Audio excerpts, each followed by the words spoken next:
This is the Spycraft 101 podcast. Welcome to your clandestine classroom. This is episode number 211 of the Spycraft 101 podcast. Today's episode is another solo episode where I share my own research with you.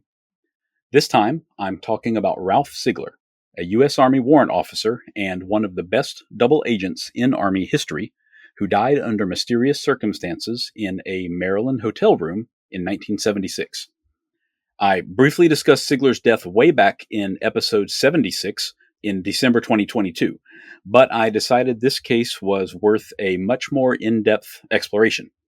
Once you finish this episode, if you'd like to learn more, I've also posted a written article about the case, along with photos and a bibliography to my Patreon page and to my Substack. There are links to both in the show notes of this episode. But before we get into this story, I want to tell you about an educational tool you're not going to want to miss. It's the Gray Man Briefing Classified. You'll get breaking news updates from all over the world on topics including planned protests and riots, low-intensity conflicts, natural disaster alerts, cyber attacks, supply chain disruptions, and more. You'll also get access to articles that help you build your own skills, including urban survival, home security, counter-surveillance, escape and evasion techniques, and more. And this is much more than just a newsletter in your inbox. Joining the Gray Man Briefing Classified also includes invitation-only channels on the Telegram and Signal apps for convenient real-time updates. The newsletter subscription is normally $5 per month, but if you use the code GBC Spycraft, you can save 20% each month for the life of your subscription. I'm already a member myself and have been reading and learning a lot since I first subscribed. Look it up yourself at graymanbriefing.com. That's gray with an A, graymanbriefing.com. And use the discount code GBC Spycraft to save 20% right from the start. On April 13th, 1976, CW3 Ralph Sigler was found dead in room number 326 of the Holiday Inn in Waterloo, Maryland, just outside of Fort Meade. He was lying face down on the carpet in front of a chair he'd apparently been sitting in. Electrical cords torn from the room's lamps were split and wrapped around each arm at the elbow and still plugged into an outlet.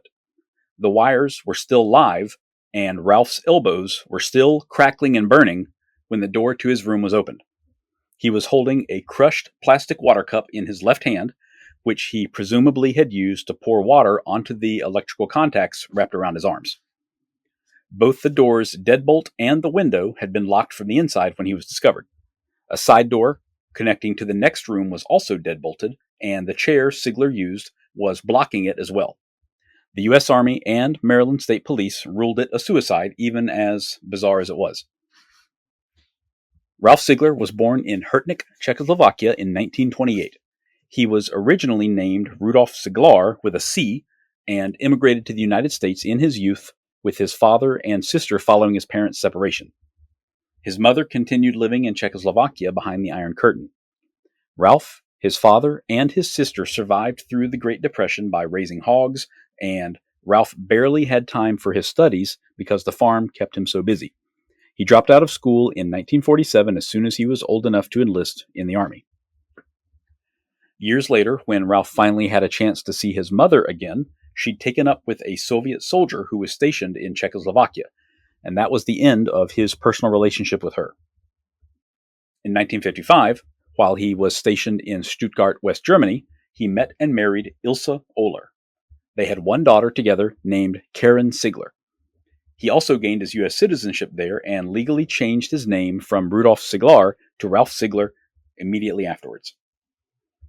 At around the 20-year mark of his Army career, his Czech heritage, combined with his work as an electronics expert, made him an attractive target for the Soviet KGB, as well as an attractive asset for the U.S. Army and the FBI.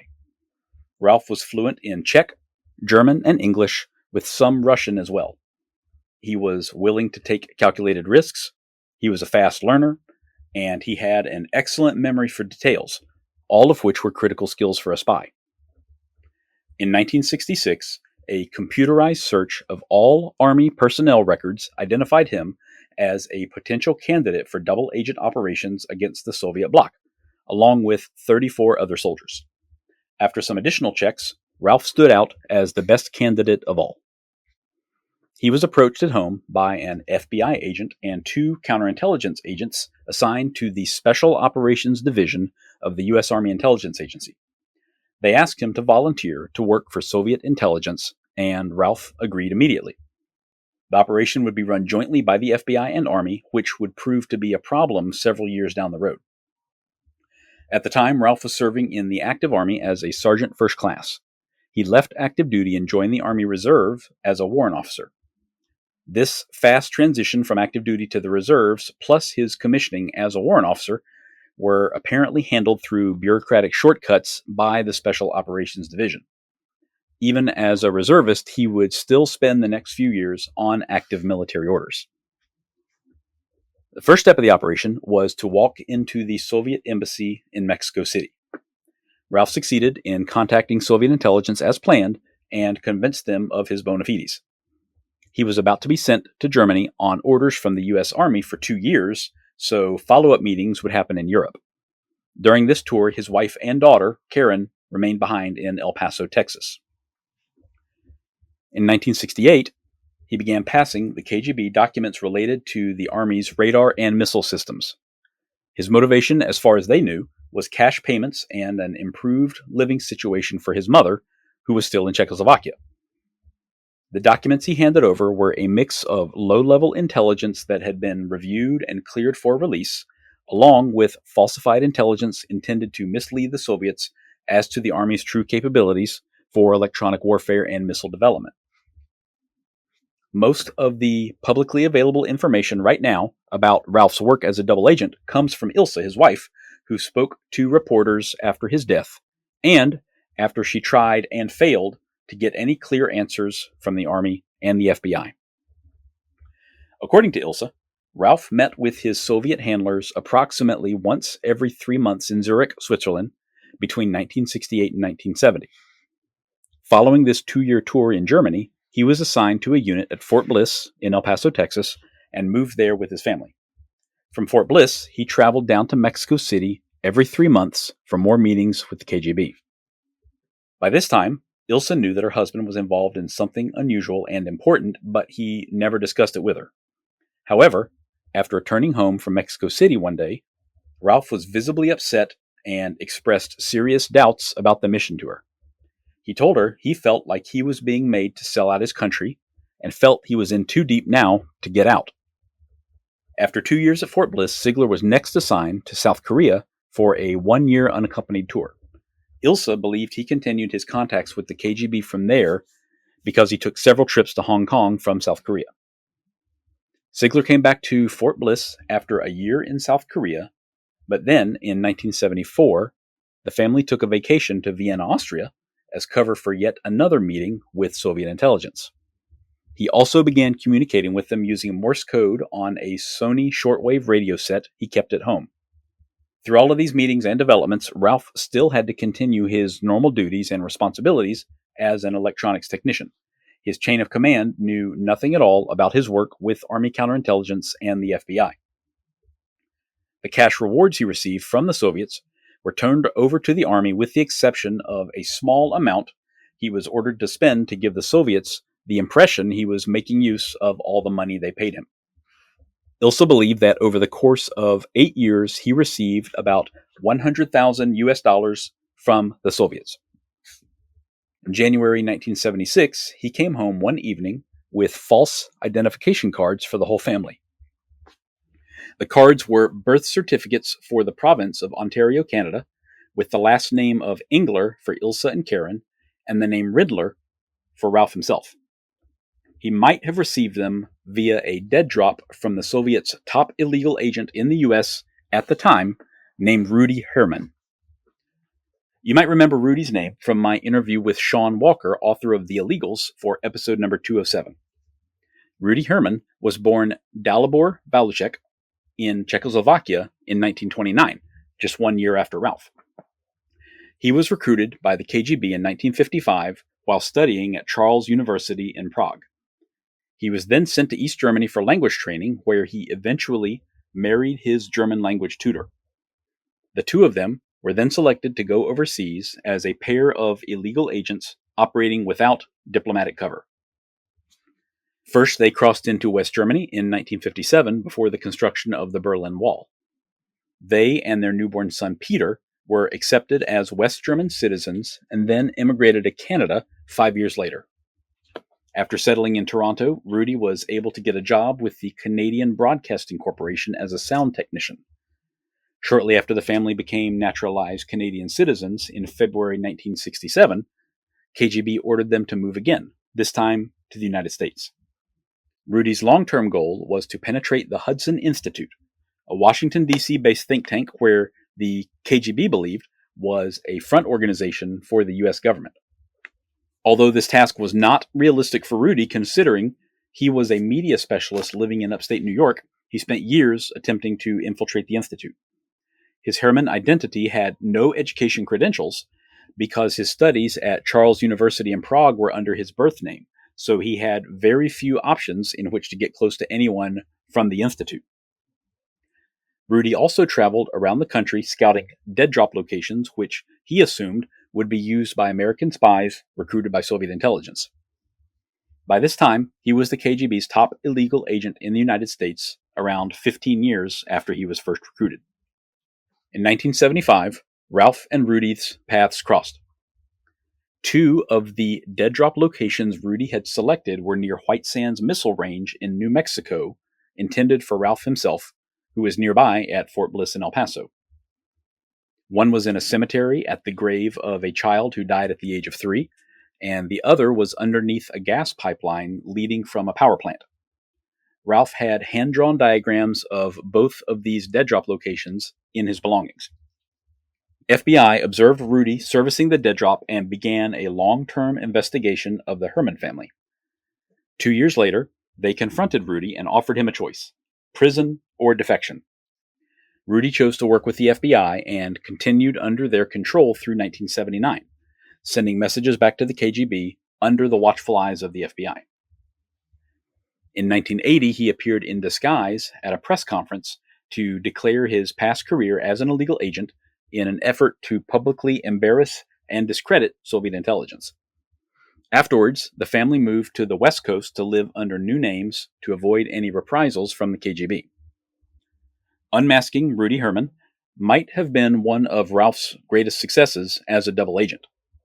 Herman became the first Soviet illegal agent to be unmasked since Rudolf Abel in New York City in 1961, nearly 15 years earlier.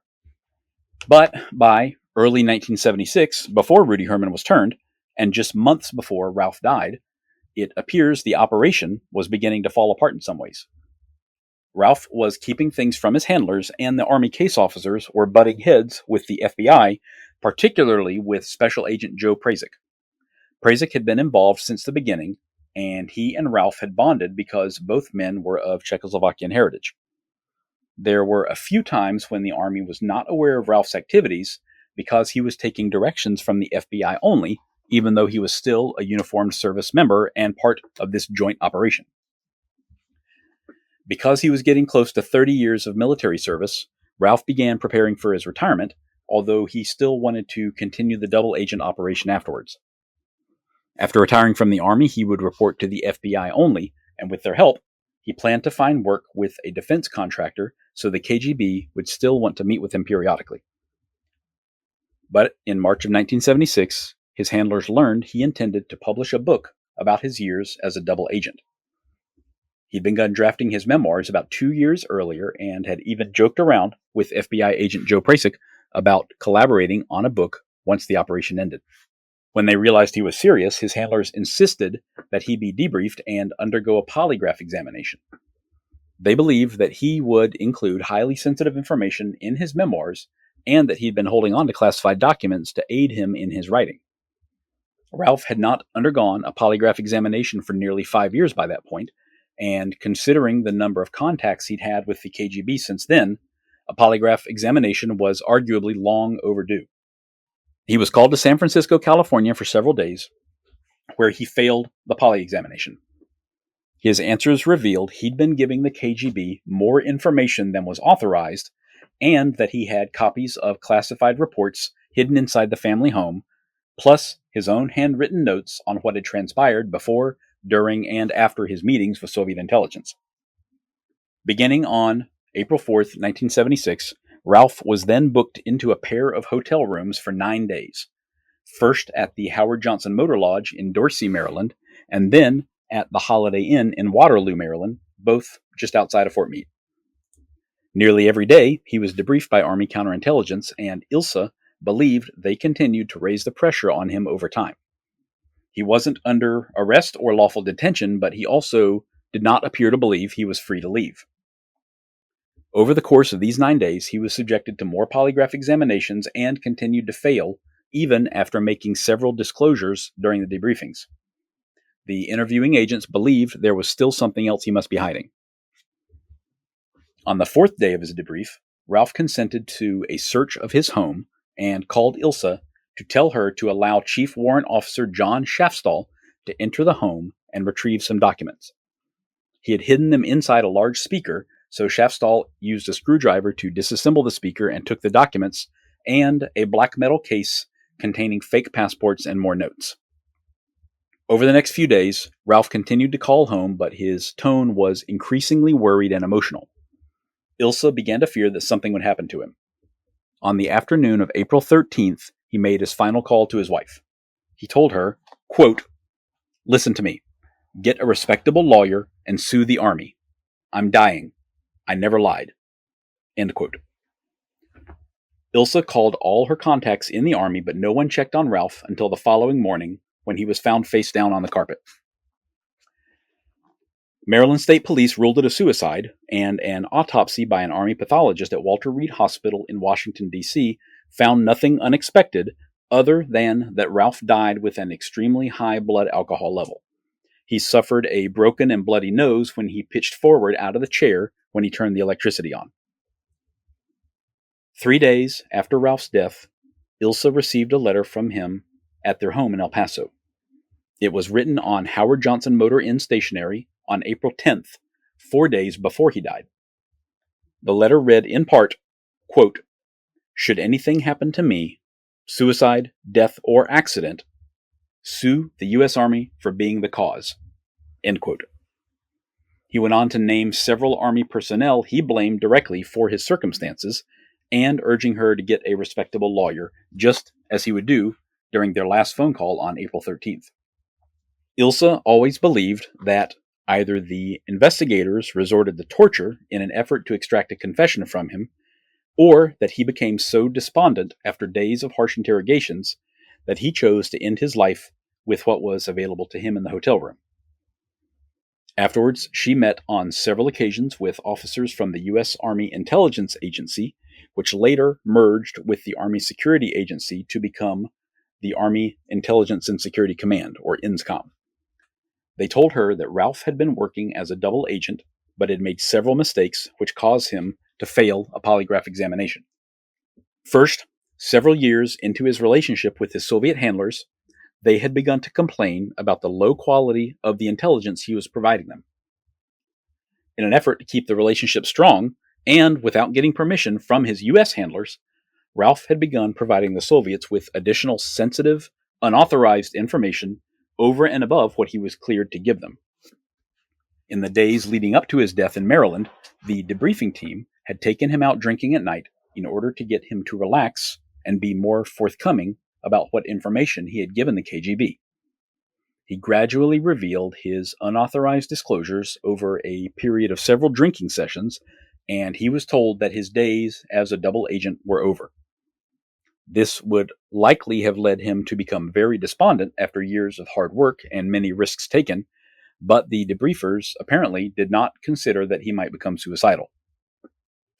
They also told Ilsa that, besides passing false or misleading information to the KGB, he'd been instrumental in identifying 14 previously unknown Soviet intelligence officers.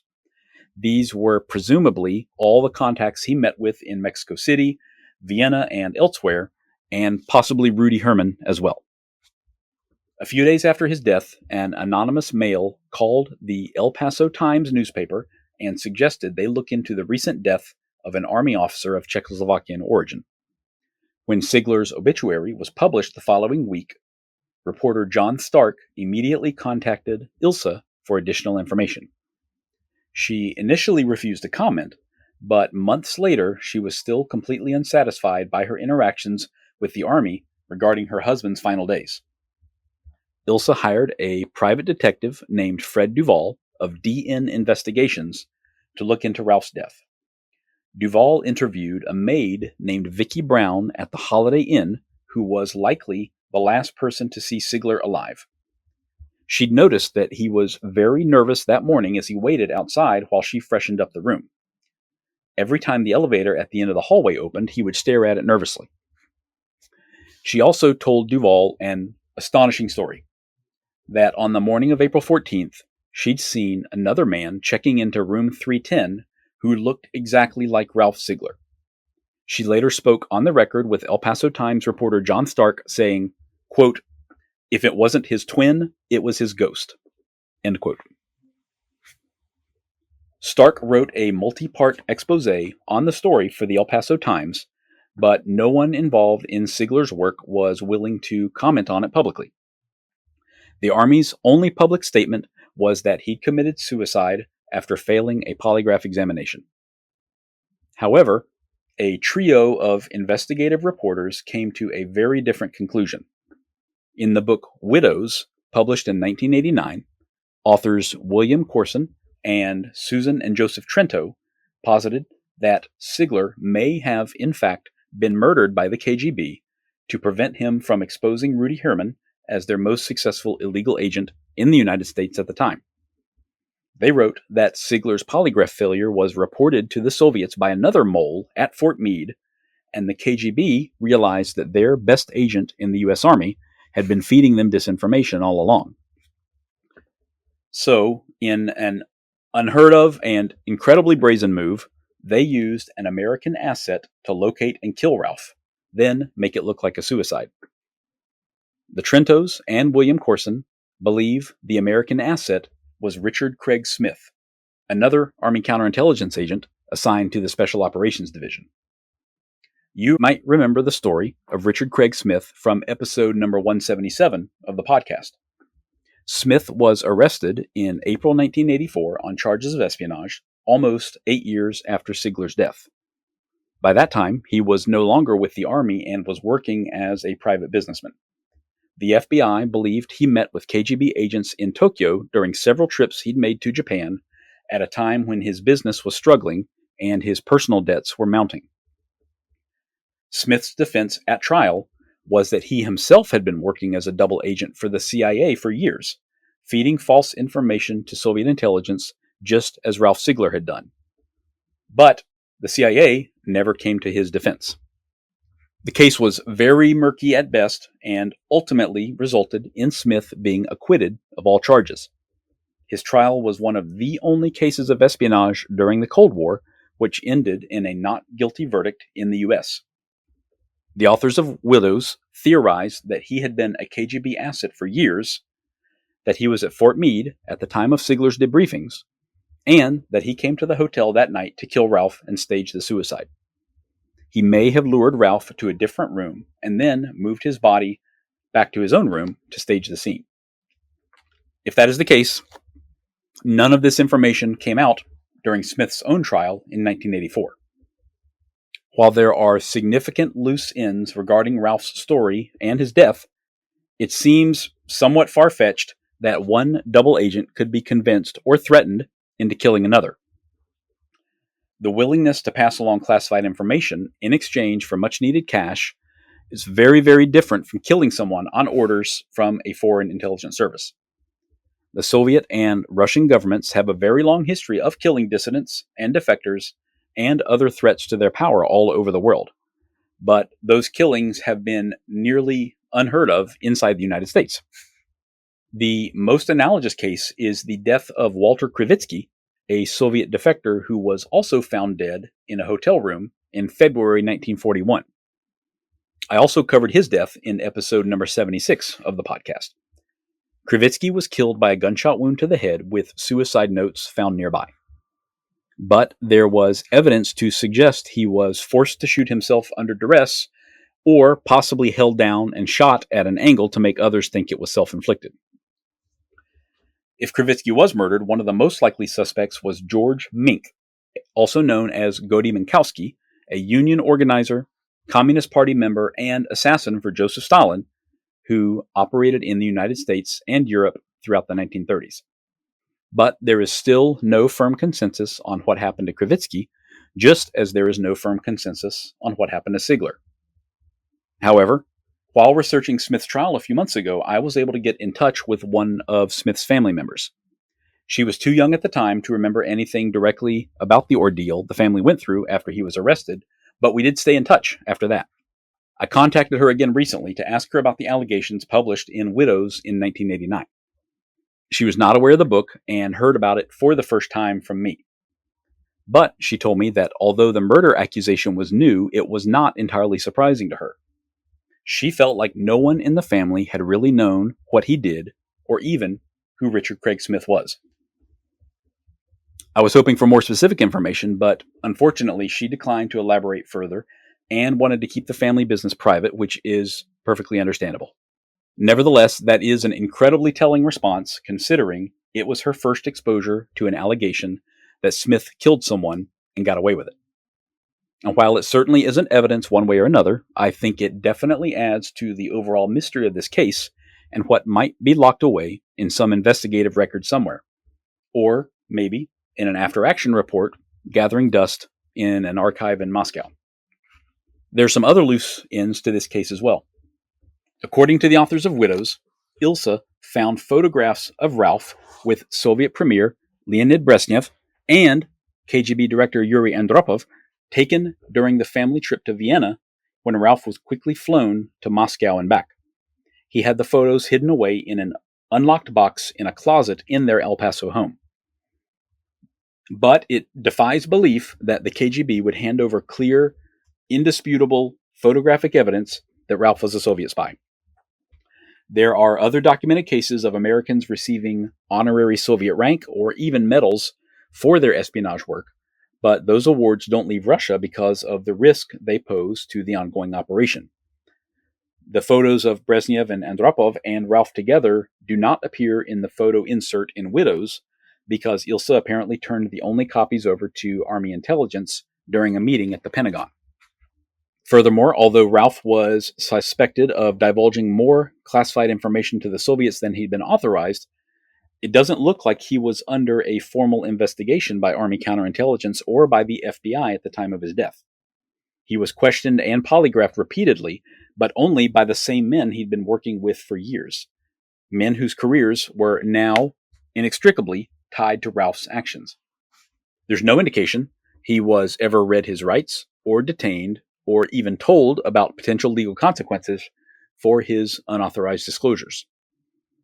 Had he been under investigation, it should have been an entirely different team questioning him, and probably only after interviewing everyone else who'd been involved in the operation beforehand.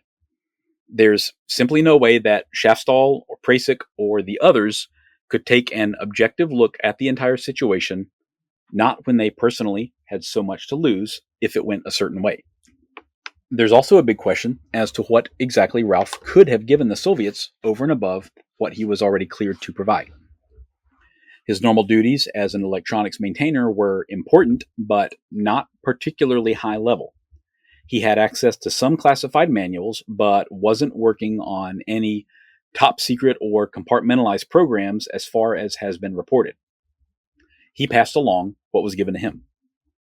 The real danger to the FBI and Army intelligence was probably that Ralph could tell the KGB exactly how they were conducting this very operation, how they selected a candidate within the Army who fit the profile of a potential spy or defector, how they had convinced the Soviets that Ralph wasn't just a dangle or an agent provocateur, which is something they knew how to look out for, how and why they approved some materials for release but not others, plus the identities of some of the top American counterintelligence personnel during that time, men who Ralph had known and worked with for years by then. All of this would have been very useful to the KGB to avoid making any mistakes in the future. Additionally, in the letter he mailed on April 10th, there were several conspicuously misspelled words, such as the last names of men he'd known for years. It could be that he'd written it after one of his drinking sessions with his handlers, or it might have been a very subtle signal left by Ralph that he was writing the letter under threat or under duress. That was one theory of Ilse's, at least. Ralph's high blood alcohol level at the time of his death is also very noteworthy. He had always had a very low tolerance for alcohol and occasionally consumed beer but never liquor. It's not clear how he could have been seriously inebriated while setting up such a complex method of suicide in the hotel room. He was reportedly drinking more beer during that final week, but no one seemed to think he was falling down drunk or not himself by the last time they saw him. There were also apparently no empty beer cans or liquor bottles found in his room afterwards by investigators. In 1977, Ilse filed a lawsuit against members of the Army Intelligence Agency's Special Operations Division, plus an FBI agent and parties unknown from the CIA for the wrongful death of her husband. She sought $100 million in damages and the return of some of her husband's possessions.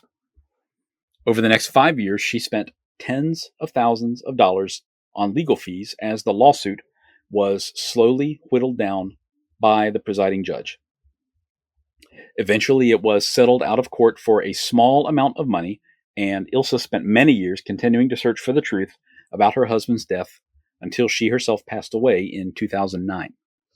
In 1989, Sigler's death was featured in an episode of the television series Unsolved Mysteries and in the book Widows, which I've mentioned.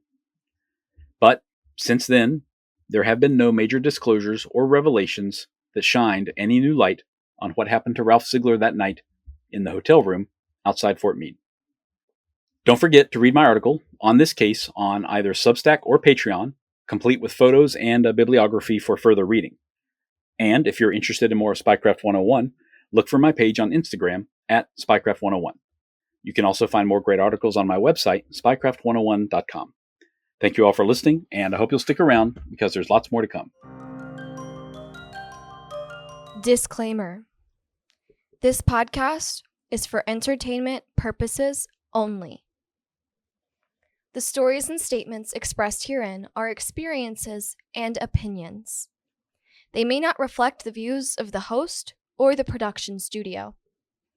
It's okay if you disagree with our content. No piece of media is right for everyone. If you love Spycraft 101, please check us out online, on Instagram, on YouTube, and especially on Patreon. Thank you for listening.